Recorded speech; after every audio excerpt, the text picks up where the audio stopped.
Okay.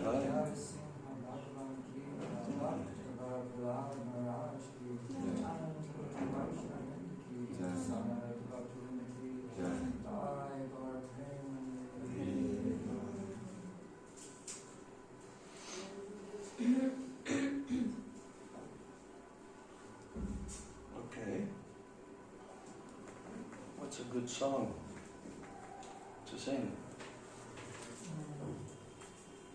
Any idea? Okay, I got one. Jaya Radha Madhava. Yes. Let's do that one. Yes. Are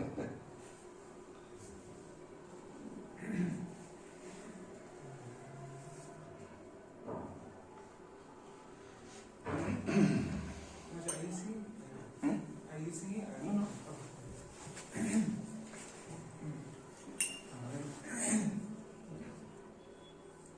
Jaya Radha Madhava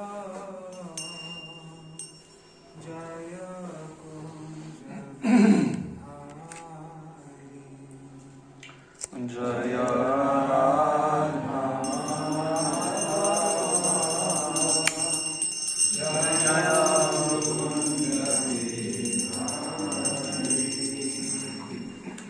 Jaya Gopi Jana Madhava Jaya Giridharadhari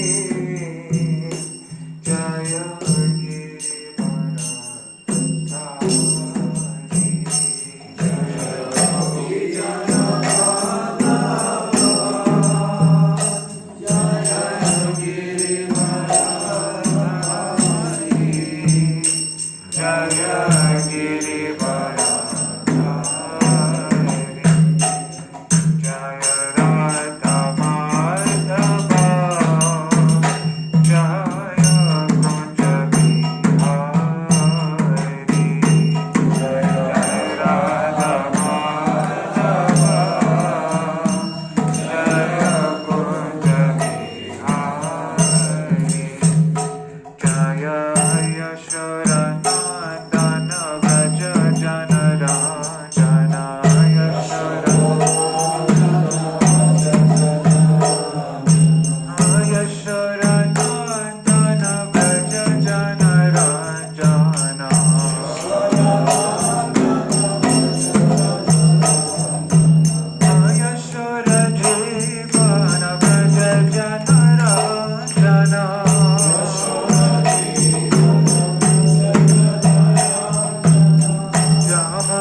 Vandeham Shri Guru Shri Jataha Padakamalam Shri Gurun Vaishnavanscha Shri Rupam Sagrajatam Sahagana Raghunathan Vitam Tam Sajivam Sadvaitam Savadhutam Parijana Sahitam Krishna Chaitanya Devam Shri Radha Krishna Padan Sahagana Lalita Shri Vishakam Nam Shrishtam Manamapi Sachiputramatra Sarupam Rupam Tasyagrajam Urupurim Maturim Goshtavatim Radha Kundam Girivaram Maho Radhika Madhavashyam Prapto Yasya Pratita Kripaya Shri Gurun Tannatosmi Ajnanatimirandasya Jnananjana Shalakaya Chakshurun Militam Yena Tasmai Shri Gurave Mukham Karoti Vachalam Pangum Langayati Girim Yat Kripa Tamaham Vande Shri Gurun Dinataram Vancha Kalpatarubhyascha Kripa Sindhu Yahevacha Patitanam Pavanebhyo Vaishnavebhyo Namo Namaha Namo Mahavadannaya Krishna Prema Hridayati Krishnaya Krishna Chaitanya Namne Gauratishe Namaha Nityanandam Namastubhyam Prema Ananda Pradayane Kalo Kalamashanashaya Janavapakaye Namaha Ajanulambita Bhujo Kanakavadato Samkirtanaika Pitaro Kamalaya Taksho Vishwambaro Dvijavaro Yugadharma Palo Bande Jagat Priyakaro Karunavataro Panchatattvatmakam Krishnam Bhakta Rupa Swarupakam Bhaktavataram Bhaktakyam Namami Bhakta Shaktikam He Krishna Karuna Sindho Dina Bandho Jagatpate Gopesha Gopika Kanta Radha Kanta Namostute Tapta Kanchana Gaurangi Radhe Vrindavaneshwari Rishabhanu Sute Devi Pranamami Hari Prem Jayatam Suruto Pangor Mama Manda Matergati Matsarvasva Padam Bojo Radha Madana Mohano Divyad Vrindaranya Kalpadrumadha Shrimad Ratnagad Simhasanasto Shrimad Radha Srila Govinda Devo Krishdalibhi Sevyamana Smarami Shriman Rasarasaramhi Vam Shivata Tatakstitaha Karshana Venu Swanayir Gopir Gopinatam Shriyeshvaraha Bhaktya Vihina Aparadha Lakshay Chittashta Kamari Taranga Madhye Kripamai Tvam Sharanam Prapanna Vrinde Namaste Charanaravinda Vrindai Tulsi Divyai Priyai Keshavasya Krishna Bhakti Prade Devi Satyavajai Namo Namaha Shri Krishna Chaitanya Prabhu Nityananda Shri Advaita Gadadhar Shivasari Gaura Bhakta Vrinda Hare Krishna Krishna Krishna Hare Hare Hare Rama Rama Rama Rama Hare Krishna Krishna, Krishna Krishna, Hare Hare, Hare Rama, Rama Rama, Hare Hare, Hare Krishna, Krishna Krishna, Hare Hare, Hare Rama, Rama Rama. First of all, I'm offering my unlimited Dandavat pranams and my Shraddha Pushpanjali at the lotus feet of my most worshipful beloved Gurudev, Nityalila Pravishto Om Vishnupad Paramahansa, Ashtatara Sata Sri Srila A.C. Bhakti Vedanta Swami Maharaj Srila Prabhupada. Then I'm offering my same unlimited Dandavat pranams, my Shraddha Pushpanjali at the lotus feet of my most worshipful beloved Siksha Gurudevs, Nityalila Pravishto Om Vishnupad Paramahansa, Ashtatara Sata Sri Srila Bhakti Raksha Sridhar Goswami Maharaj, and Nityalila Pravishto Om Vishnupad Paramahansa, Ashtatara Sata Sri Srila Bhakti Vedanta Narayan Goswami Maharaj.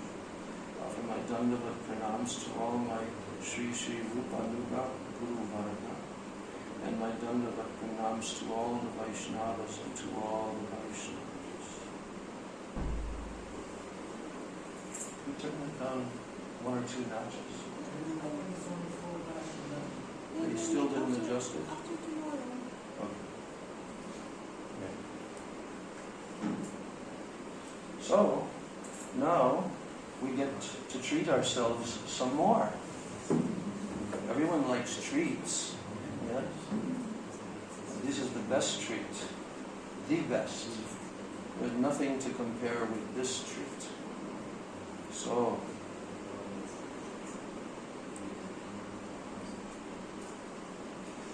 we're still reading the Navadvip introduction. Probably we'll finish it today. But I'll just give a little review. Gurudev has quoted the all-important verses from Adi Leela, chapter 4, verses 231, beginning with that. There's actually 7 verses. These are the verses wherein Krishnadas Kaviraj Goswami is expressing his hesitancy. Why that he should tell all of these confidential topics. Right? You remember that? How he was expressing? How can I do this? This is not fit to be disclosed. But then he came to the conclusion, which actually this introduction is based upon these verses here. This is the defense that Gurudev utilized. And he utilized it continually throughout all of his 15 years of traveling the world. That what Krishnadas Kaviraj Goswami says is the fact. Yes.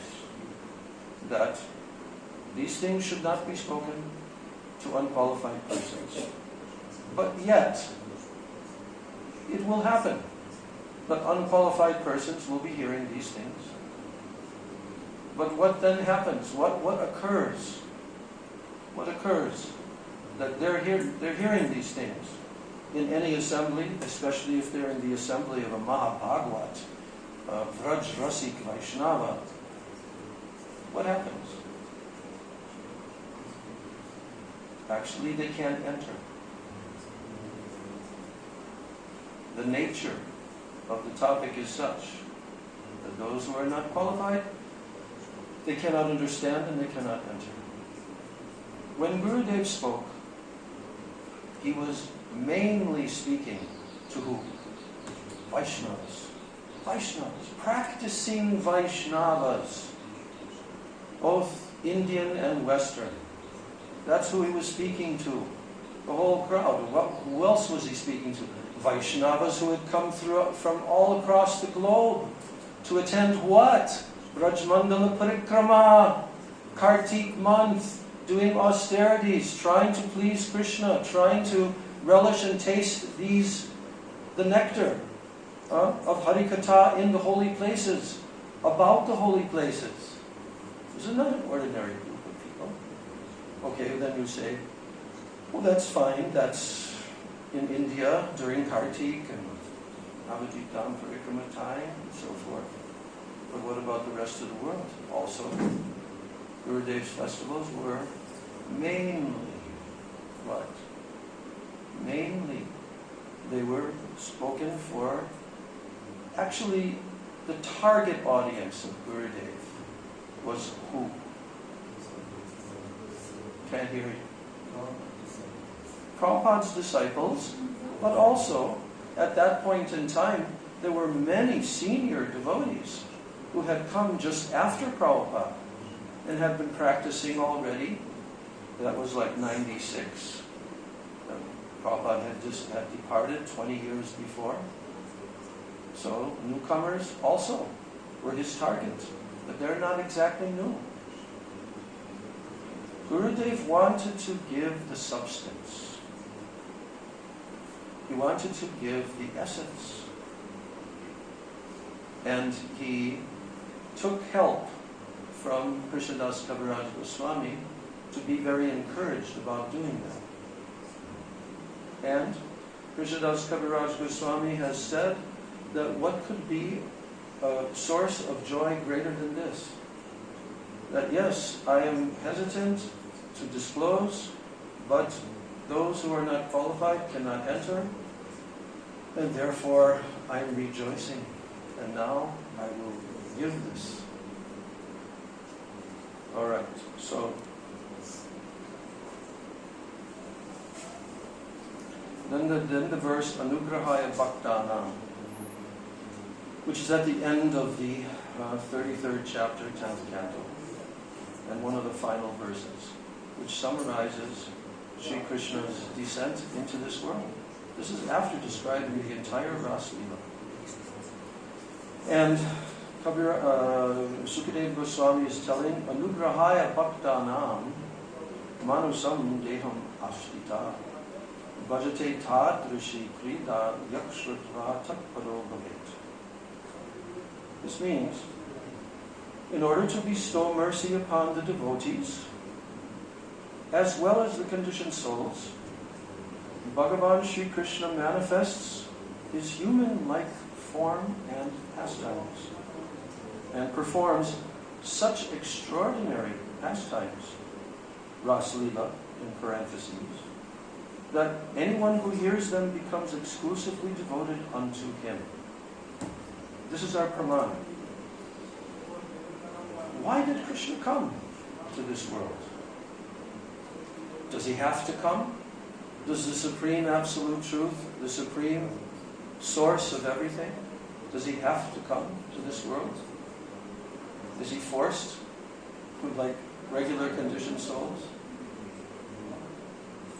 No, he's not at all. He is coming out of his own free will to do what? Give mercy. To give mercy. Because if he did not come to this world, who would ever know the form of the Supreme Absolute Truth? We know that the majority of the upadharmas that are existing in this world, they're not actually complete dharma, they're called upadharma.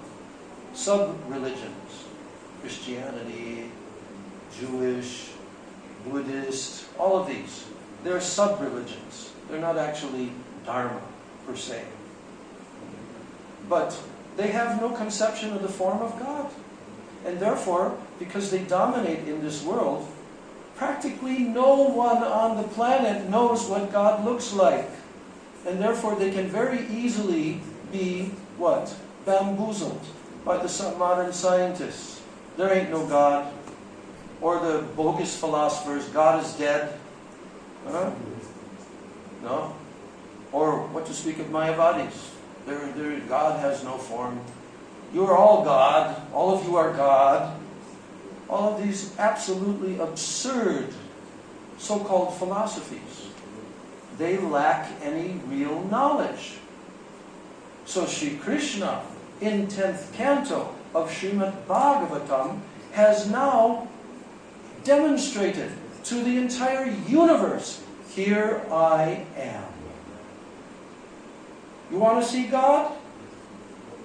Here I am. And for those in the future who come, you can also see me, because I already taught you how you can come to me, how you can come to see me. And I've even given you the greatest assistance that anyone could ever give by displaying my pastimes, because my pastimes are so full of power to attract the hearts of the jivas. If they hear my pastimes, yes. Bhajate tadrashi krida yakshruttva tatparovavet. Tatparovavet means they will become completely intent upon me. Yakshruttva, by hearing my pastimes. So this is the highest subject matter, the highest topic for discussion in human society. Name, form, qualities, pastimes. And that's why Rupa Goswami has said in the 8th verse of Sri Upadeshamrita, Tad nama rupa charitadi sukirtanam. Rupa, nam, rupa, charita, adi. That means beginning with the name, then the form, then the qualities, then the pastimes, the entourage, paraphernalia, dhamma, everything. We know the absolute truth. Everyone else doesn't know. You can stand up on any podium, anywhere throughout the whole world. Doesn't matter what country. If they would give us an opportunity to speak to the whole masses of people, and we can make an open declaration. We are the only ones. People become very wary when they hear that. Anyone that says, well, we're the only ones, we're the only ones. No, it's a fact. We means who? Those who have heard from the Vedas, through the disciplic succession, and have especially studied Srimad Bhagavatam, and especially studied 10th canto of Srimad Bhagavatam, in the association of pure Vaishnavas. We are in that category. You can also come and be in that category. We invite you to. But right now, you ain't in that category. And we are. So now, we have the evidence right here. You want to hear it? We can also prove to you. Srila Prabhupada always used to say like that. We can prove to you there is God. This is not a theoretical subject matter. I was just reading Srila Prabhupada last night. How he's telling. It is a fact. There's no doubt about it. There is a controller. There is some kind of power. Oh no, actually it was Srila Gurudev in his lecture I was reading. There is an absolute controller. Oh, I don't believe that there's any controller. Really? Do you see that shiny object in the sky? Isn't that the most amazing thing? That this little shiny object that rises in the morning in the east and sets in the west, every single day of our life, exactly on time, to the second, and can be calculated millions of years. Yeah. Who put it there? That shiny object in the sky, it diffuses very important rays of light and heat. But not just light and heat. Those rays are so nourishing that every single creature, every single living being, every plant, every animal, all are depending on the sun rays. And you will have nothing to eat unless the sun rays came. Who made that arrangement? It is a fact. There is a controller. And then Gurudev says, and it is a fact that that controller is a person. Is a person. Not impersonal. Otherwise, why are there so many persons? We all learned this philosophy when we first became devotees, and we preached it on the street innumerable times and everywhere. But it remains to be the single most provable and important fact. So, Srimad Bhagavatam is the complete, final contribution of the Supreme Absolute Truth, that He came to this planet, and we can calculate exactly when He came, exactly how many years ago, according to His astrological calculation. And He came out of His desire to give anugraha, mercy, to the bhaktas. But we already studied that manusham deham astita. We also heard yesterday, the other day, that He appears for all living entities, not only for the bhaktas. So, Bhavet kriya vidilin se iha koi. In this verse, Bhavet, the word Bhavet, is in the imperative mood. Therefore, this certainly must be done, and to not do so would be a discrepancy. So that means one must hear it and then become intent. Tat paro Bhavet. Then Gurudev said, for the information of the reader, I'm referring here to Srila Jiva Goswami's Vaishnava Toshani commentary on that verse.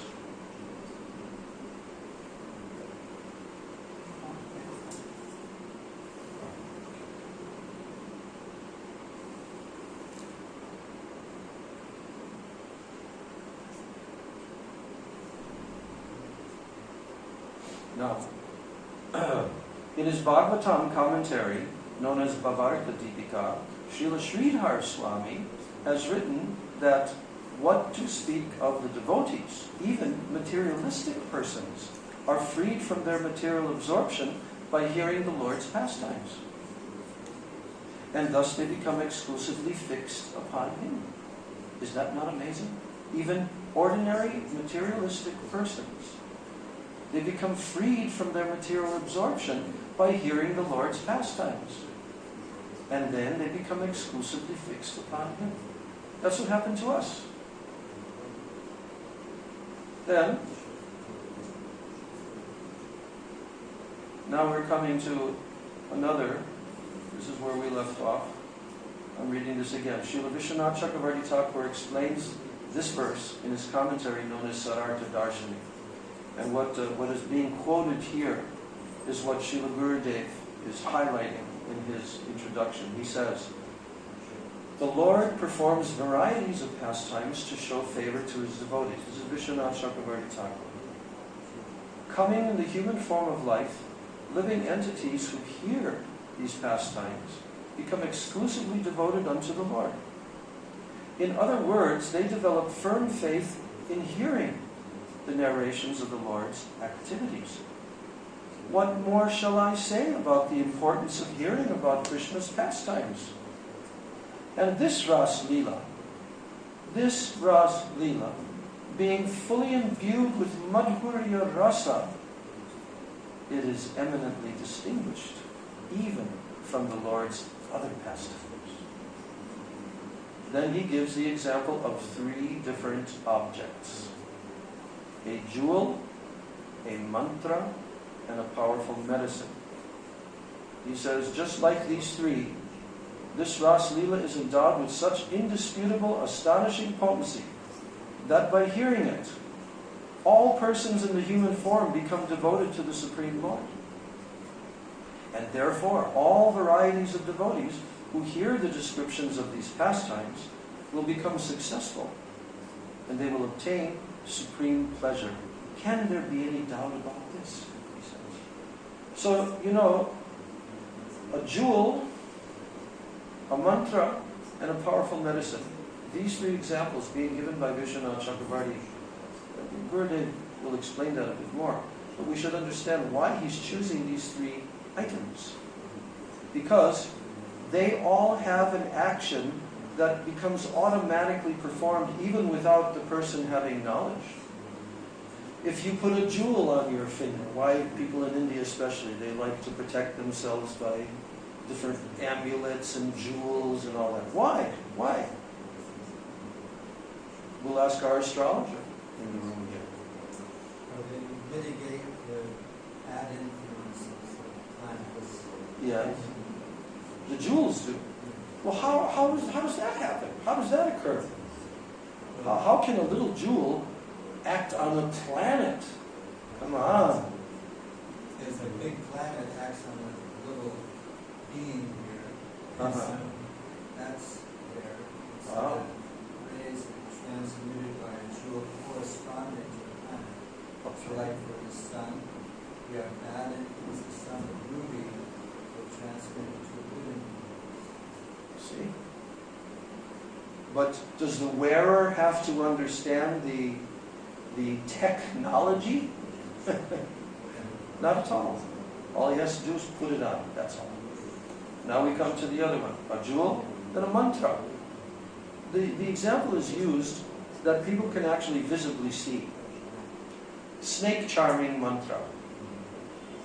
There are people. Gurudev used to tell this story about how there are people who absolutely they know mantras, and he witnessed it, and many people in India have witnessed it, that they know how to chant this mantra, and the snake becomes charmed with that mantra. Sound vibration. You don't have to know how it does it, but it does it. So mantra, and we know the greatest of all mantras, can completely transform. What is that? Nama Chintamani Krishnas Chaitanya Rasa Vigraha Purnak Shuddho Nitya Mukto Vinadvam Nama Namano. Name and the person being named identical. So then he uses a powerful medicine. We've all had the experience, probably, going to Ayurvedic doctors because we're here in India and we're in this movement, so we know that there are specific medicines that will act for your specific condition. And an expert Ayurvedic doctor can prescribe that, and when you take that medicine, you get the result. Simple.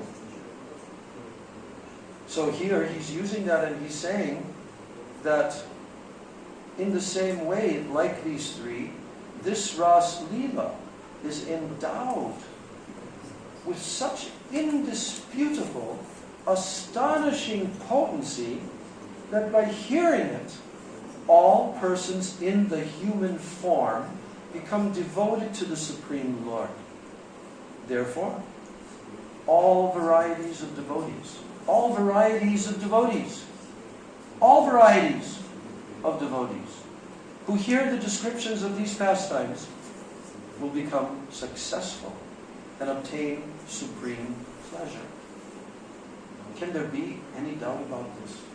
So, now, Gurudev is saying, also we may cite the verse from Srimad Bhagavatam 10:33-30. Again, it's from the final shlokas after the Ras Leela description has been there. And here's the all-important shloka that gives a prohibition. Here's a prohibition. Naitat samacharej jatu manasapi hi anishvara vinashyatya charan modhyad yatha rudrod bijam visham. Now, you know this story. This is where a warning is being given. Very stern warning. By whom? By Shukadeva Goswami. He's saying, in other words, those who are not the Supreme Lord, that means everyone, right? Those who are not Ishwara, Anishwara they are. Ishwara means Supreme Controller. Anishwara means you're not a controller. So, those who are not the Supreme Lord, and thus being not the Supreme Lord, who are powerless and who are subjected to karma, they should never imitate the Lord's pastimes, even within their minds. Stern warning. And what will happen? Sukadeva Goswami says, what will happen? He says, if anyone foolishly imitates Lord Shiva by drinking the poison generated from the ocean, he will certainly be destroyed. But what happened to Lord Shiva when he drank the poison from the ocean? He drank all the poison. We don't even know how much poison there was, but there was a lot of poison. He took it in his hands and he drank it. Right? But you know what? He didn't want to allow it to go down below his throat. Why? Yeah, because the Supreme Lord, in the form of Paramatma, the Super Soul, is there within the heart. And because Lord Shiva is the greatest of all Vaishnavas, he did not want to subject the Lord to the effects of poison. Of course, that's with the understanding that the Lord, he should be served by us like that. We should protect him from the poison. This is the mood of bhakti. So, but Lord Shiva, what happened to Lord Shiva? He kept it in his throat, and his throat then became bluish color. Very nice bluish color. Like a decoration. But if you try to drink poison, bye-bye. For good, bye-bye. So Srila Prabhupada also used to use this example to give people warnings that Lord Shiva also sometimes smokes ganja. But if you try to do it, what will happen? You will be calling death very near. So now this is the warning being given. Don't even dare to dream in your mind of imitating the Lord's pastimes. Why is he giving this warning? Because people will do that. We know the story of this one, what was his name? Vishakshena. Yes, in Orissa. And Bhaktivinoda Thakur was the supreme magistrate at that time. And this character, such a rascal. I mean, the use of the word rascal, Srila Prabhupada, this is like 1,000 times worse rascal than the ordinary rascals. He was advertising to everyone that he's Bhagavan. And now on the next coming full moon night, he's going to dance with all the village girls in the whole area. And he's going to do the rasa dance. What happened? Many people complained.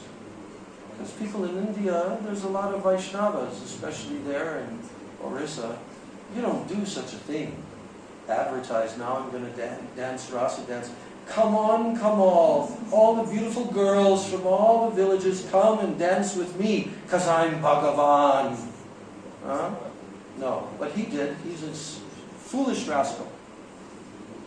Bhaktivinoda Thakur came there with his, what was it called?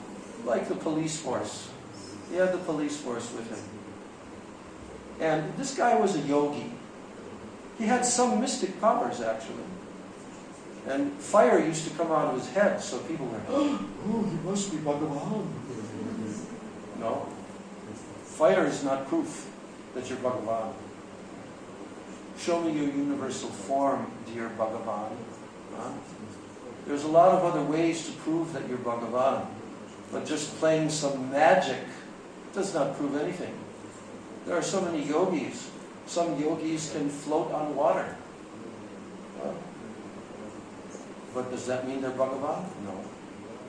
So anyway, Bhaktivinoda Thakur, being the most powerful, great Vaishnava Acharya, he came there and they took him into custody by force. Then they brought him back to the jail and they stuck him in the jail. Right? And now he was going to be tried and condemned. So now what did he start to do? He started to try to play his mystic powers on Bhaktivinoda Thakur and his family. And some got a little bit sick. But Bhaktivinoda Thakur, you know what he did? He read Srimad Bhagavatam. Non-stop. Srimad Bhagavatam. Nothing could touch him. Then this character, he started to fast. And his point was that he's just going to fast until death. And that's what he did. Fasted until death. Coward. So, that's why Shukadeva Goswami is giving this warning. Don't even think about it. What to speak of talking about it.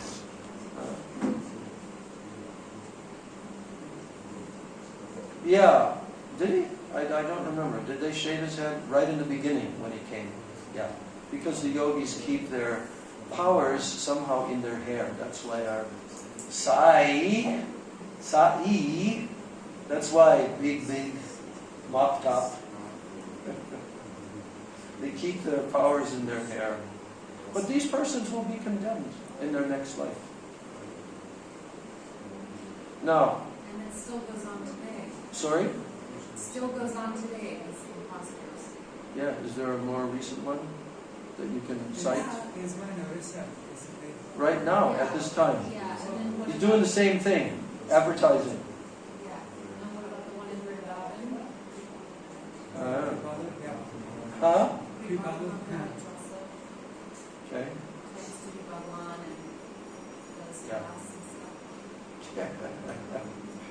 I remember our Srila Prabhupada. No one can be as classic as Srila Prabhupada. There was one character, Guru Maharaj Ji, right? He came in the early 70s to America. And apparently he said he was 13, but actually he was more like 20 years old. And he claimed to be Bhagavan. He's actually advertising that he's God in America. And it's like there's a whole stadium with people, and he's sitting up there in the stadium, and sitting on a big throne, right? So they told Prabhupada about this character. You know what Prabhupada said? Okay, if he's Bhagavan, then I will kick on his face and I will urinate on his face. Let him stop me if he's Bhagavan. Yes. That's our Srila Prabhupada. Yes. Yeah. Guru Maharaj and his wife used to go to the same natural childbirth doctor as me in Culver City. What an honor. But if he's God, he's got to go to a natural childbirth doctor. And, so... Did you meet him there? Yeah, I saw him in the next room across. Did you tell him what Prabhupada told? But, at the end, he had his picture and his wife was when they had their babies. He just stuck up with all the other people's wife and babies. Just like an ordinary mundane person. Yeah, of course. Because that's all he is. And that's his whole purpose in coming was to get money, money, money. And he had a big house in Malibu. Of course, money, money, money. All of them. Money, fame, prestishta. His wife was just like a young, blonde surfer type. Yes, of course. That's why he's coming to America. Yes. Okay. And So. he had a daughter. Yeah. Okay. Now, the gist of Srila Jiva Goswami's and Srila Vishwanath Chakravarti Thakur's commentaries, the gist on this verse is that living entities who are subservient to the material body and who are anishwara, they are bereft of the controlling potency of the Supreme Lord. They should never behave in such a way as to imitate the Lord. What to speak of actually transgressing religious codes, as the Lord seems to do in his pastimes, one should not entertain even the desire to do so. The word samacharan means behavior, samacharan, in this verse. When this word is divided into its constituent parts, samyak and acharan, samacharan, this signifies complete behavior. Here it has been used to indicate a total prohibition of such activity. Total prohibition. Therefore, the purport is that such behavior should not be adopted even to the slightest extent. What to speak of performing such activities through speech or the senses, one should not even mentally conceive of such activities for oneself. The word he in this verse, he indicates that this certainly must not be done. He. If one were to behave in that way, he would be completely destroyed. The significance of the word modyad, stupidity, modyad means stupidity, is that if anyone, being ignorant of the Lord's omnipotence and his own incompetence, if he foolishly adopts such behavior, he will be utterly ruined. Such as if anyone other than Lord Shiva were to foolishly consume deadly poison. Instantaneously he would be killed. But Lord Shiva, in spite of drinking poison, is not destroyed. To the contrary, he attains even greater fame and splendor as Nilakanta, he whose throat turned blue from drinking poison. Now here in this verse, imitation of such behavior has been prohibited. Yet, in the verse already cited, Yakshritva tat paro bhavet, that verse, it is evident that not only devotees, but even others who faithfully hear these pastimes will become fully devoted to the Supreme Lord. This has been further explained in the following verse from Srimad Bhagavatam. So both of these two verses are stating very profoundly that you must do this, you must not do this. So, now we come to the all-time classic shloka, wherein Shukadeva Goswami has given the final declaration. 10:33-39. Vikriditam vrajavadubiridam cha Vishnu Shradhan vito nushnuyat atavarnayedya Bhaktim param bhagavati pratilabhya kamam Hridrogamashu apahinoti achirena dira. It's good to learn this verse. Everyone should learn this shloka. Repeat after me. Vikriditam. Vikriditam. Vrajavadubir. Idam cha Vishnu. Shradhan vito. Anushrinuyat. Atavarnaye. Ya. Bhaktim param. Bhagavati. Pratilabhya kamam. Hridrogam. Ashu. Apahinoti. Achirena dira. Vikriditam vrajavadubir. Vikriditam vrajavadubir. Idam cha Vishnu. Shradhan vito anushanuyad. Atavarnayedya. Bhaktim param bhagavati. Pratilabhya kamam. Hridrogam ashu. Apahinoti acharena dira. Apahinoti acharena dira. A sober person. Please repeat. A sober person. Who in the beginning faithfully and continuously hears from his Guru the narrations of Sri Krishna's unprecedented rasa dance with the young brides of Braja, the gopis, and then later describes those pastimes. Very soon attains para bhakti, or praying bhakti, for the Supreme Lord, and thus becomes competent to quickly dispel the heart disease of lust.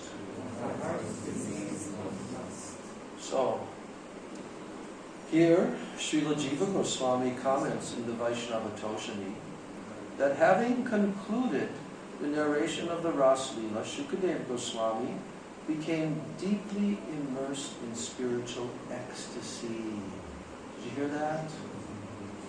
Shukadeva Goswami was like overwhelmed in ecstasy when he spoke this verse.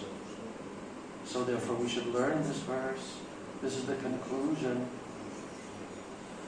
He became deeply immersed in spiritual ecstasy, Jiva Goswami says.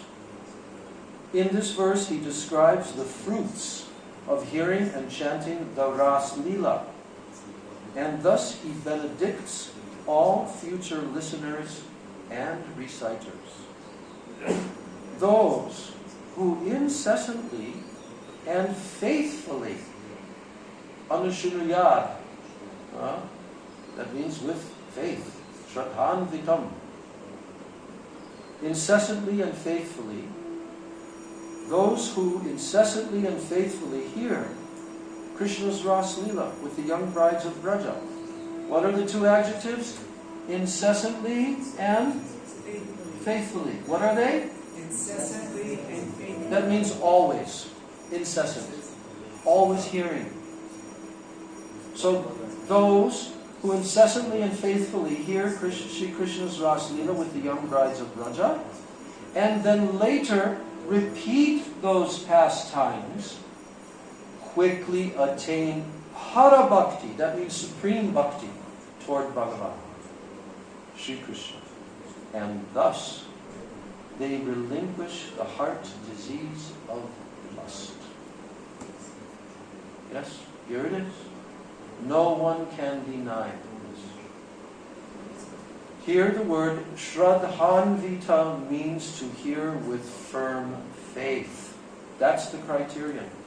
Not that you just hear and then you have your doubts and then you, how can this be true? Or this is immoral, we don't want to hear about this, we'd rather hear about Lord Vishnu, or whatever attitude you have. No. Shraddhanvita means that you must hear with firm faith. Firm faith in what? Gurudev explained.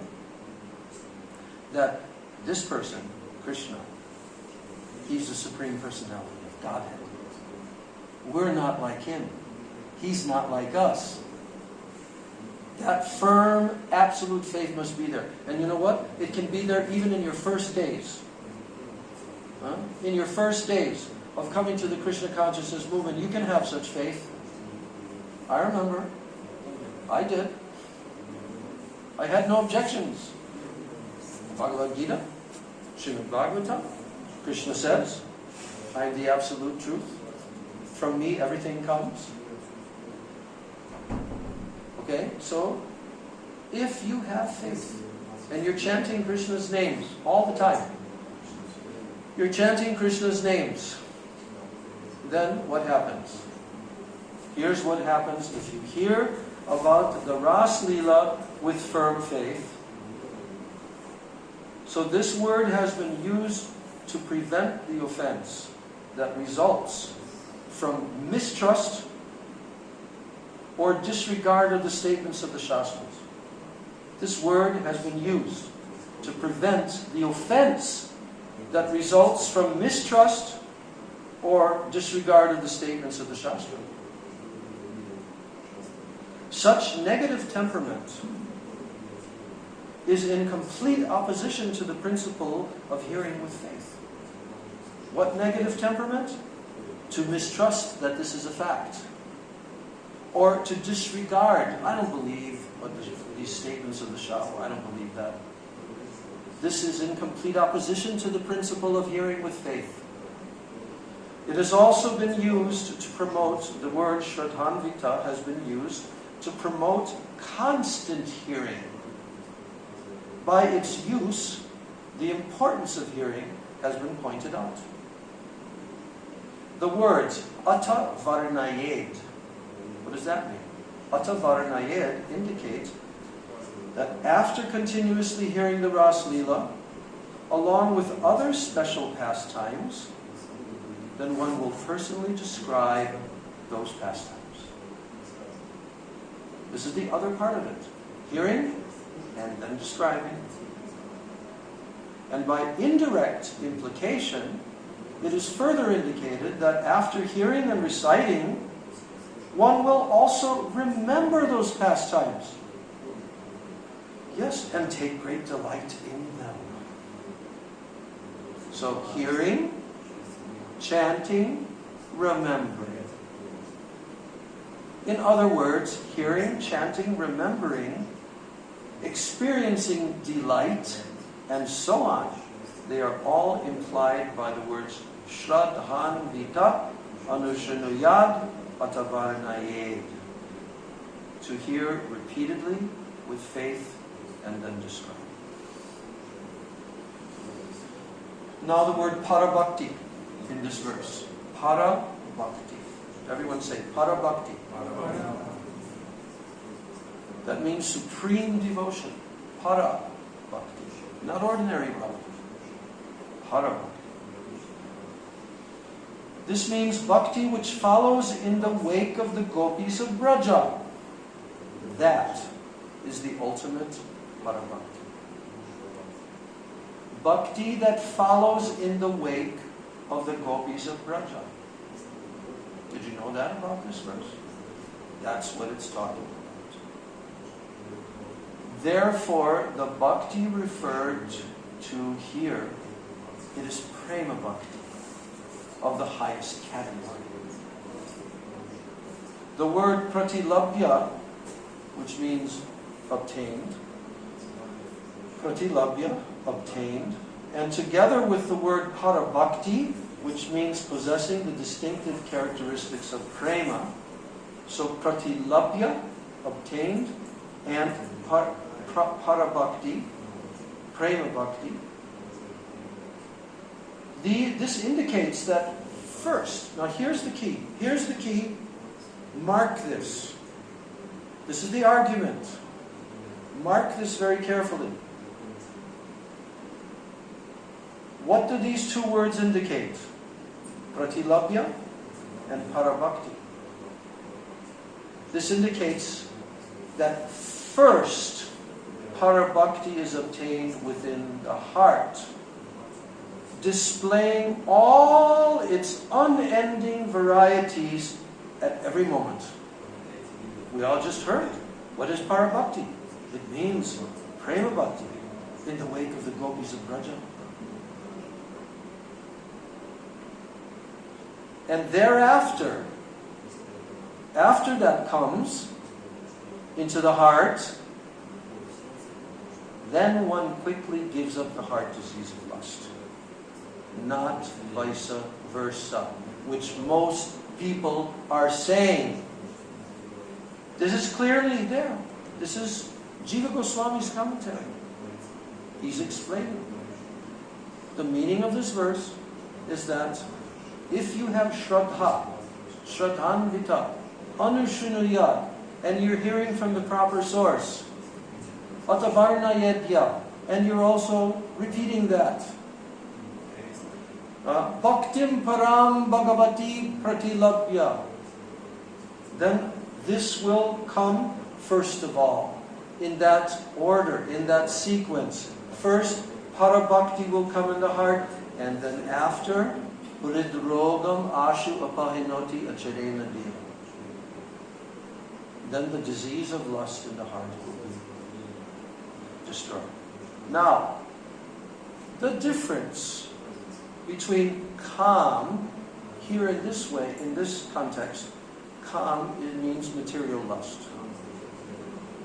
So the difference between kam, material lust, as a disease of the heart, and kam, spiritual love in relationship to the Supreme Lord, is made clear. Okay? The difference is made very clear. These two forms of kam are quite distinct from each other. The word kam here indirectly implies that all diseases of the heart will quickly be dispelled by spiritual love. Real kam.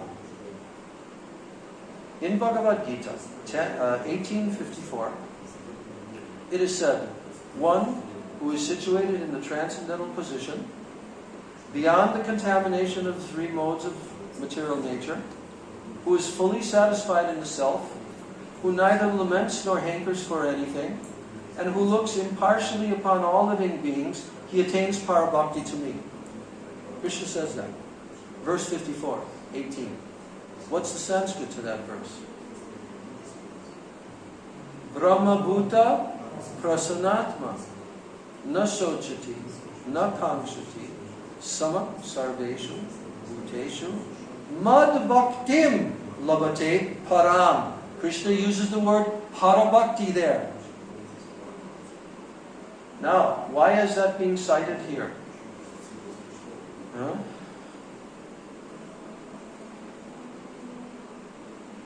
In this verse from Gita, it is said that one attains parabhakti only after the disappearance of the diseases of the heart. You get that? Because he says, Brahma bhuta prasanatma.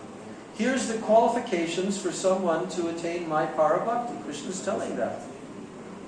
And he has to be situated in the transcendental position. Brahma bhuta position, realizes he's not this body. And prasanatma, he becomes unagitated, very, very satisfied. Brahma bhuta prasanatma, na shochati na kamshati, not lamenting, not desiring anything. Sama sarveshu bhuteshu, he sees all living entities equally. Then Krishna says, if a person has that, mad bhaktim labate param, he attains my supreme bhakti. So this is being cited because it appears that quite the opposite is being told. Now Gurudev is going to fully clarify this.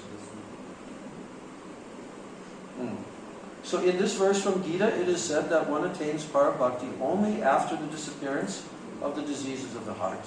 But yet in the Srimad Bhagavatam verse quoted above, it is said that one attains parabhakti even before their departure. So consequently, it is understood that hearing and chanting of Ras Leela is one of the most powerful forms of spiritual practice. Now, Srila Vishwanath Chakravarti Thakur discusses the same verse in his Sadartha Darshini commentary. The prefix anu, repeatedly or methodically, prefix anu is there. We know this word anu. Because why? Because we've been drilled on the verse by Gurudev, endlessly drilled on the verse. Which verse? Sunya Jnana Karmadi Anavrita Anu Kulyena Krishna Anu Shilanam. Anu Shilanam. I'm forgetting that because I'm separating it.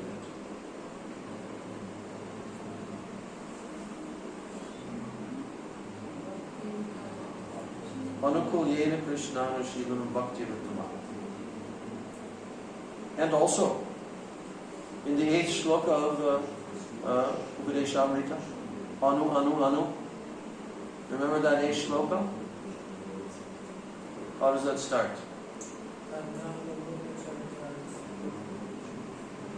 Tanama rupa charitari sukirtan anu. Tanama rupa charitari sukirtananu smrityo kramena rasana manasi niyojya chishtan braje tad anu ragi jana anu. So 3 times in that verse. In the Anyavilashita Shunyam verse 2 times. Anu anu. Now Gurudev is explaining, what does that mean? So, the prefix anu, which means repeatedly or methodically, when applied to shrunuyat, that means to hear, it indicates constant hearing. Shradhanvito anu shrunuyat. Constant hearing. By continuously hearing from the lips of the Shravan Guru and the Vaishnavas, and then thereafter reciting, narrating, or describing these pastimes in poetry of one's own composition, one attains parabhakti. That bhakti which is of the nature of praying. After hearing instructions from the Shravan Guru, the person from whom one hears about the fundamental truths of Bhagavan, that's the Shravan Guru. Okay, Shravan Guru is being mentioned here. It means the person from whom one hears about the fundamental truths of Bhagavan. So after hearing instructions from the Shravan Guru, a desire may arise to engage in bhajan. Now the suffix KTVA, ktva, ktva. It has been used in the formation of the verb pratilabhya, which means obtained. And it is used in this way. Prati plus lab plus ktva. Okay? Prati, lab, ktva. Gurudev is breaking down this word pratilabhya. So, these 3 parts, there is the suffix tva. According to the rules of Sanskrit grammar, when the suffix tva is applied to a verbal root with a prefix, it is replaced by yap. Okay, this I don't expect you to remember this. But the letter yap, Y-A-P, the letter pa, P, is dropped. So it becomes pratilabhya. Okay. So the letter P is dropped, and thus the final form of the word pratilabhya is obtained. Why is this important to understand this? Because the suffix tva is applied to the first of 2 verbs performed by the same agent. Oh boy, this gets a little complex here. The suffix tva is applied to the first of 2 verbs performed by the same agent to show successive action. In other words, having attained praying, he relinquishes all lusty desires of the heart. So there's a succession here. So exacting. And how our acharyas show us that each and every word, each and every syllable of every word has very deep meaning in the context of what is being stated. Now in this case of this word, the first action is pratilabhya. That means the attainment of praying. And then the second action is apahinoti, the renunciation of the lusty desires of the heart. So here we've been hearing various shlokas, various examples, and various explanations by our acharyas. So therefore, it is said that therefore the suffix ktva in the verb pratilabhya, it indicates that although lust and other evils still remain within the heart, although they still remain in the heart, lust and other evils, praying bhakti first enters the heart, and by its extraordinary influence destroys all vices to the root. In other words, hearing and reciting Ras Leela possesses such astonishing power that the lust in the heart of the faithful sadhak is destroyed, and he attains praying. Though these two take place simultaneously, okay? Actually, these two are taking place simultaneously. What two?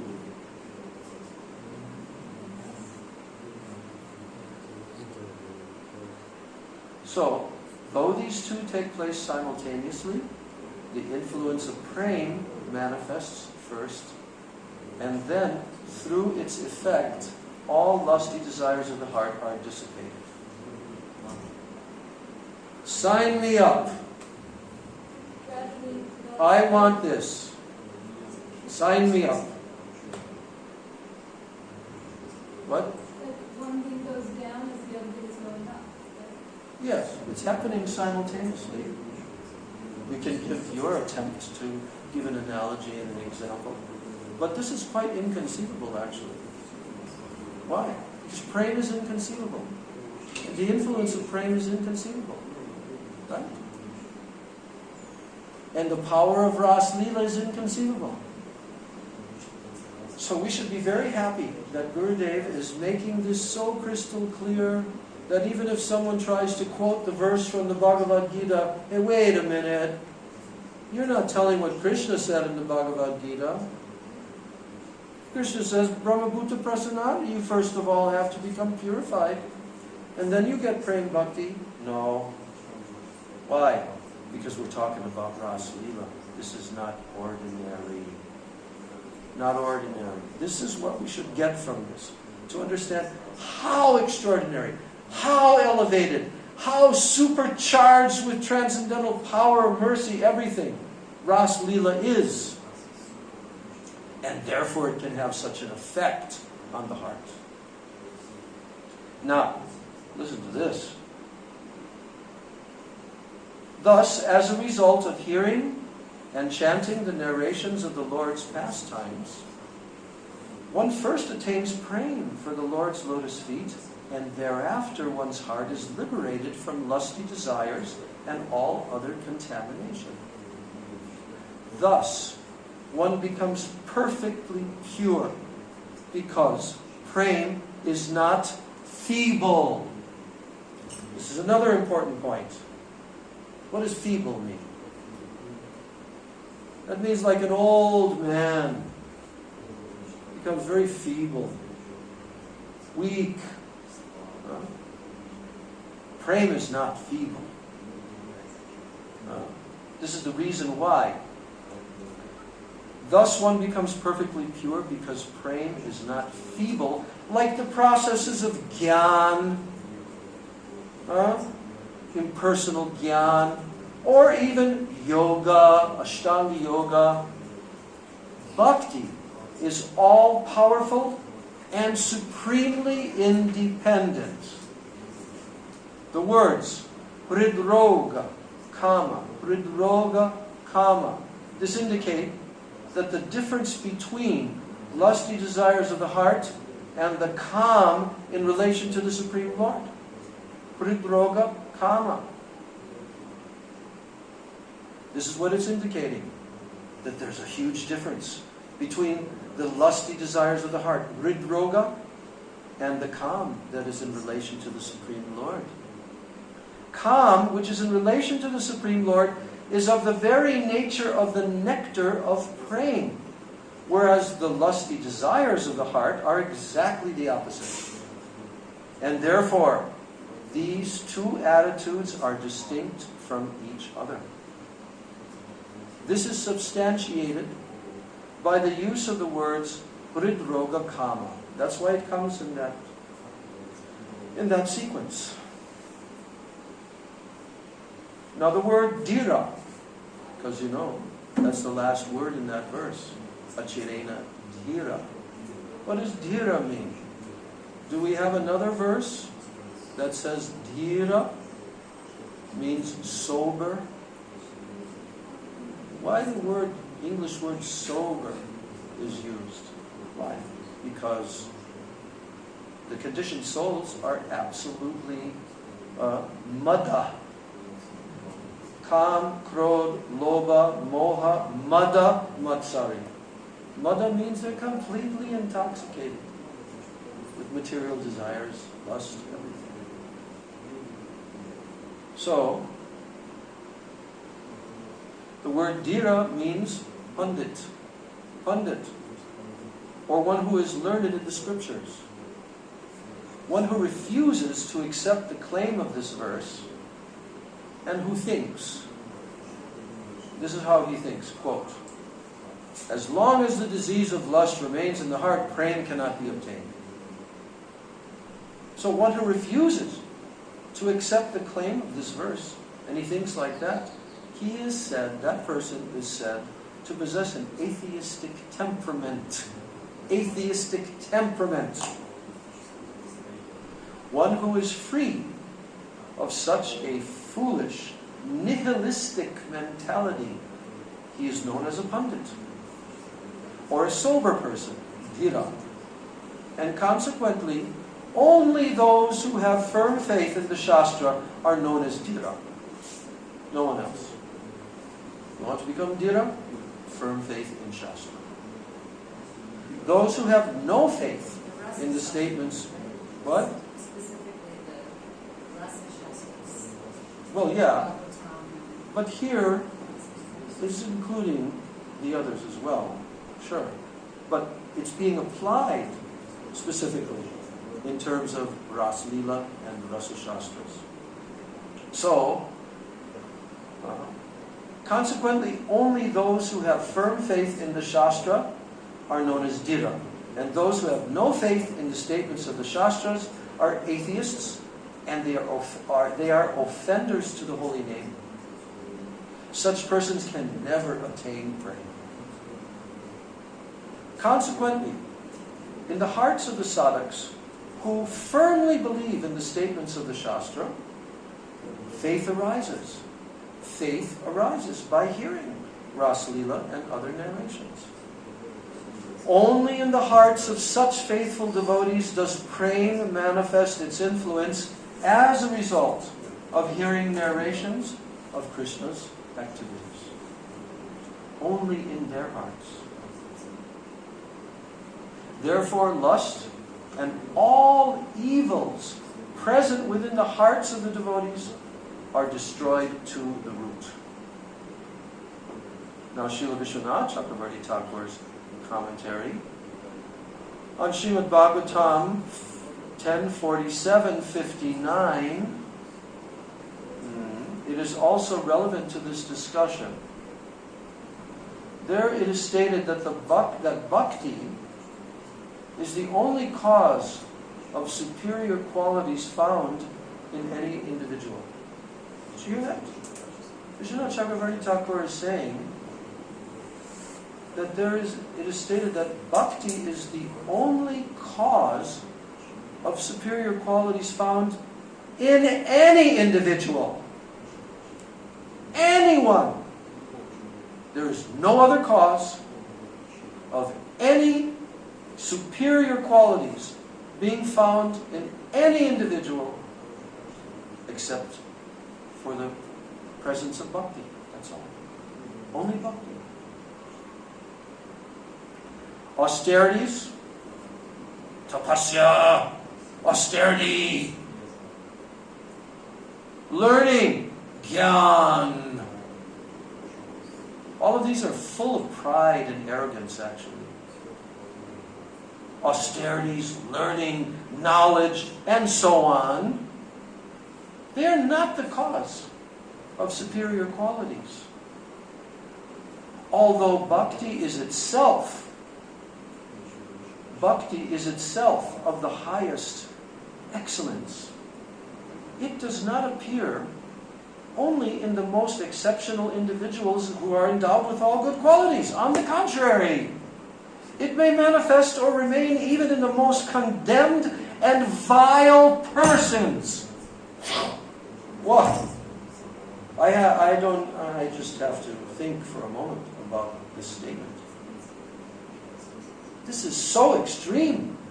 How many times have we heard Gurudev tell basically this? How many times, huh? No one else preached like that. Gurudev did. And he said it again and again and again and again. What did he say? Bhakti can manifest or remain even in the most condemned and vile persons. Remember Srila Gurudev's beautiful examples that he gave. Princess Di. Remember her? Some of you are too young to even remember who she is. So, she was the princess of Wales, loved by everybody all over the world. And Gurudev was using this example. I think it came from Gurudev himself. He made up this example. You know? And what was the example going to show? That greed to have something is not, what's the word? It is not limited to being present only in someone that has qualification. Right? Greed arises spontaneously and naturally. And the greed can come even in a very, very ordinary person. Right? So now what's the example? Here comes the parade, the royal family, on their royal chariots, and there's millions of people watching because it's broadcast on the television all over the world, and Princess Di just got married. To who? Charlie. So, and now the people are lining the streets, right? They're lining the streets to get a glimpse at this historic moment, right? And there's all different types of individuals, but there's one man in particular who's just like a very ordinary citizen. And, Gurudev didn't tell anything more about that person, just that he's just an ordinary citizen. But he sees how beautiful is Princess Di as she's coming by in the chariot. Look at how beautiful she is. And then he starts to think, I would also like to have her as my wife. Now, isn't that completely absurd to think like that? You're thinking something that is so outlandishly impossible, why you should even allow a thought like that to come into your mind. But still, he thinks, oh, I would like to have her as my wife. Not someone like her. He's actually thinking, I'd like to have her as my wife. So Gurudev said, this is greed. It cannot be restrained. It cannot be restrained by any external consideration. It is normal and natural. And what's the second example? The poor man on the street in India. Because only in India you have, well, in the West you have a kind of picture windows, and then you have the cakes and things being displayed in another window, cabinets that are cooled and everything. But in India, it's right there in front of you. And why do they do that? So that everyone's mouth will start to water, and they'll walk inside the door and say, how much is that one? And that one, and that one, and that one, and that one. Right? So now, there's a Daridra. Daridra, poor man. He ain't got no paisa in his pocket. Nothing. Zero. So he looks at all those sweets, and what happens? His mouth starts to water. What's that an indication of? you're getting ready to eat. But that's not possible for him because he doesn't have the qualification. He doesn't have the paisa, so he cannot eat that. But yet, his mouth starts watering. Now, can a person stand next to him and say, "Hey, what are you doing? Get away. Go away. You have no paisa. Well, you cannot have your mouth watering." No, he can do. No one can stop him. He might not be able to get that sweet unless some person takes pity upon him. So,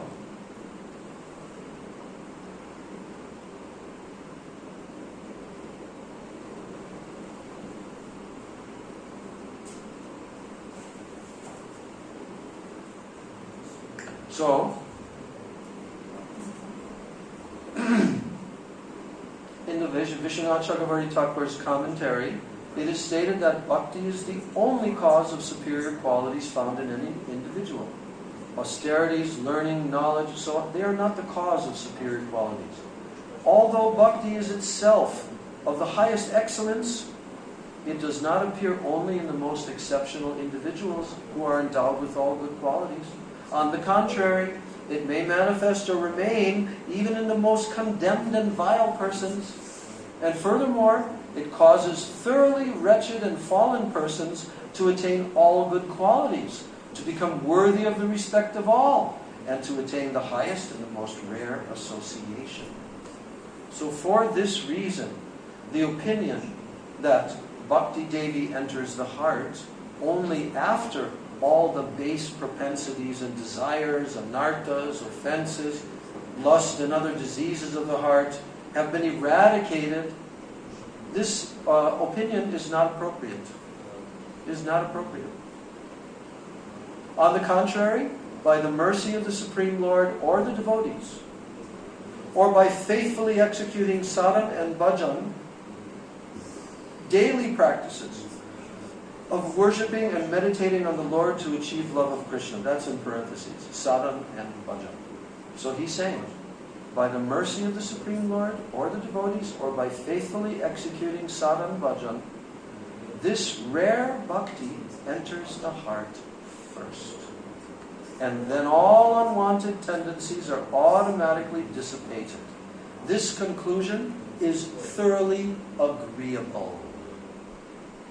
So therefore, this is the end of the introduction. Therefore, faithful sadhaks with firm belief in the statements of Shastra, Guru and Vaishnavas, they are eligible to hear the narrations from Srimad Bhagavatam, which are saturated with nectar. And those who believe that only sadhaks who are completely free from all anarthas are eligible to hear the above-mentioned pastimes, they will neither become free from anarthas nor obtain eligibility to hear, even after millions of births. Even after millions of births.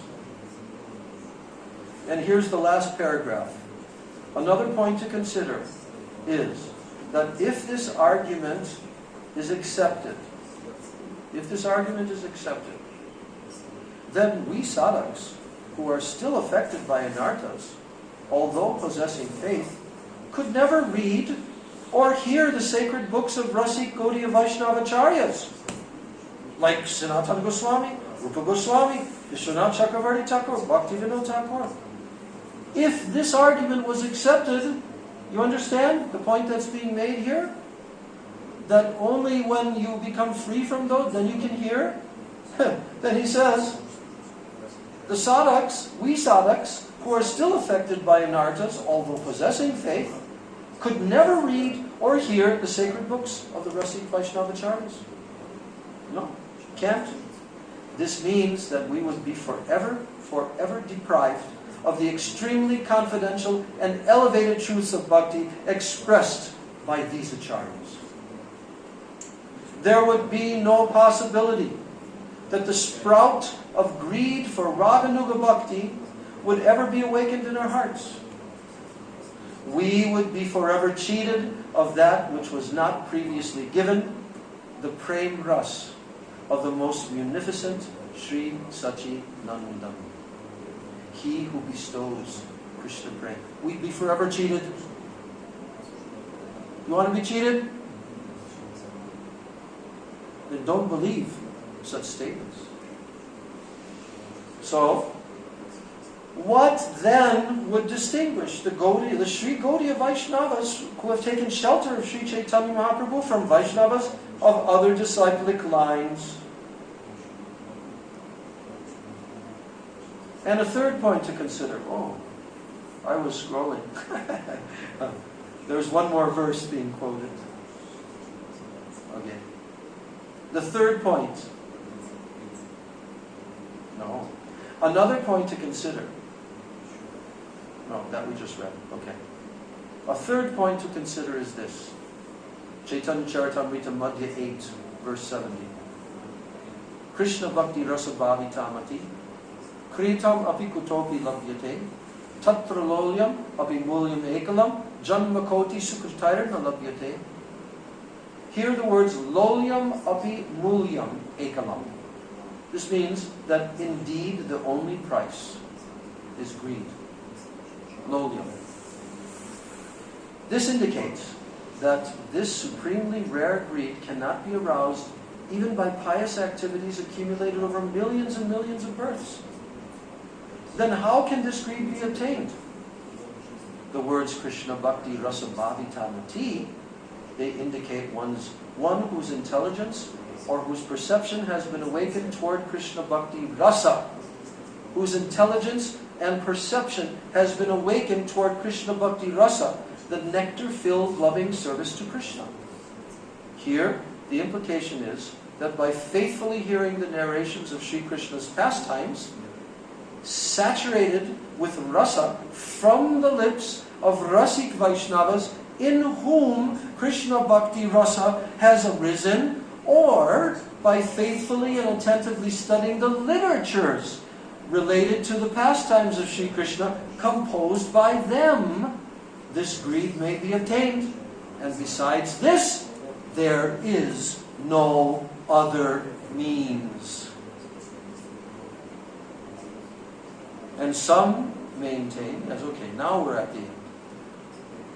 Some maintain that at present no sadhak exists who is completely free from anarthas, and that therefore no one is eligible, nor in the future will anyone be eligible. This argument is completely illogical. Freedom from lust and all other anarthas in and of itself is not the qualification for entrance into Raganuga Bhakti. On the contrary, greed awakened towards the Lord's madhurya, His sweetness, is the sole qualification for entrance into Raganuga Bhakti.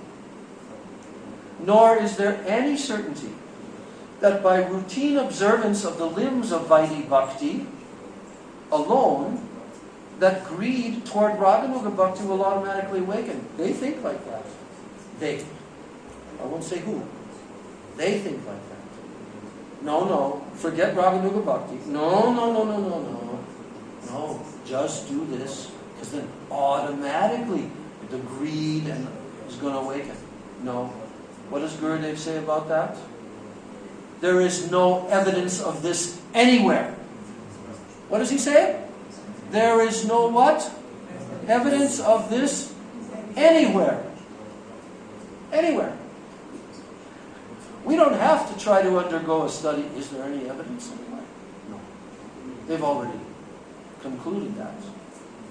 So, therefore, our highest obligation is to follow the purport of the commentaries of the previous acharyas to the above-mentioned verses of the Srimad Bhagavatam. So now Gurudev ends and he says, it is by the inspiration of His Divine Grace, Srila Guru Pada Padma Nitya Lila Pravishta Om Vishnupad Ashtatara Sata Sri Srila Bhakti Pragyan Keshav Goswami Maharaj, and the repeated solicitation of many bumblebee-like devotees that I am presenting Sri Venu Geet to the readers, along with the purport to the commentaries of Srila Chakravarti Thakur and Srila Jiva Goswami named Sar Artha Darshini and Sri Vaishnava Toshini respectively. And by reading this subject with full faith, the greed to enter into Raganuga Bhakti will certainly sprout in the hearts of the faithful devotees. This itself is the very purpose of human life. And having expounded upon every point, I end the discussion here, praying for a drop of mercy from Sri Guru and Vaishnavas, Sri Dandi Bhikshu, Sri Bhakti Vedanta, Narayan, Gaur Premanand. Srila Gurudeva Ki Jai. Srila Gurudev Venu Geet Introduction Ki Jai. Sri Ras Panchadhyay Ki Jai. Samaveta Bhakta Vrinda Ki Jai. Itai Gaur Premanand. Any objections? Huh? Any objections? Now you all heard this. Now you have to do it. Yes? Huh? Yes. So, But actually, there is one small question. okay. From you or one of them? No. Okay. There is one shloka, I don't understand. It said from, I think, Bhakti Samriti Sindhu.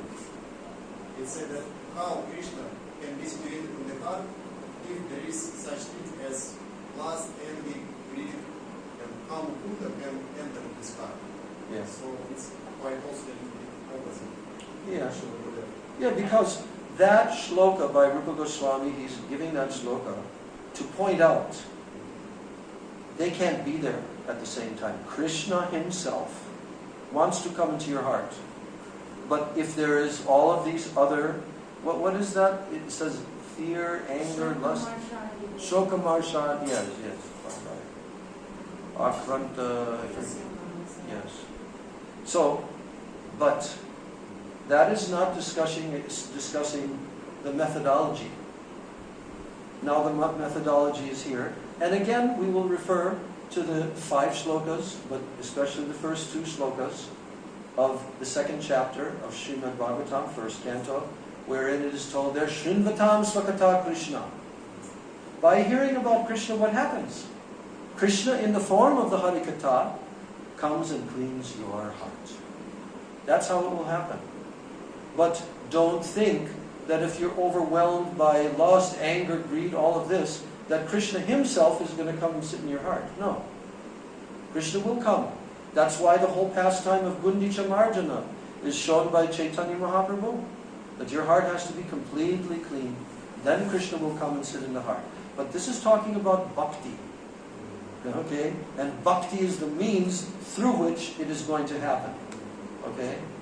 But don't ever be under this misconception that I can be angry and full of all kinds of lust and this and that, and then Krishna will still come and sit in my heart. The Sahajiya, Prakrita Sahajiyas, they think this. This is their misconception. So first, Bhakti comes, then Yes. Krishna comes and sits. Yes. Yes. Okay. Alright, so Mahaprasadam is waiting, but first we'll hear the holy names of Krishna. Hare Krishna, Krishna Krishna, Hare Hare, Hare Rama, Rama Rama.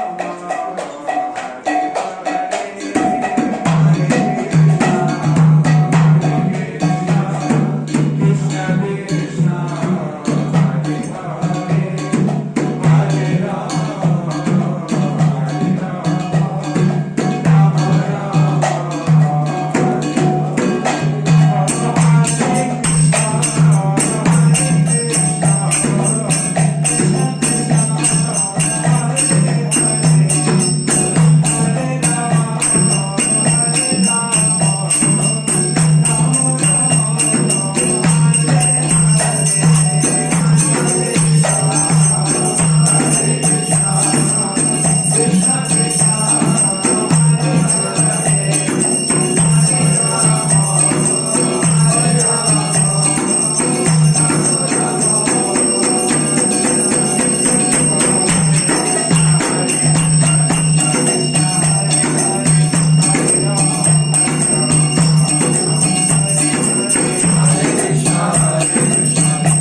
Bhakti Pradi Devi Sanjavachai Namo Namah Vancha Kalpatarubhascha Kripa Sindhu Bhevacha Patitanam Pavanebhyo Devyo Namo Namaha.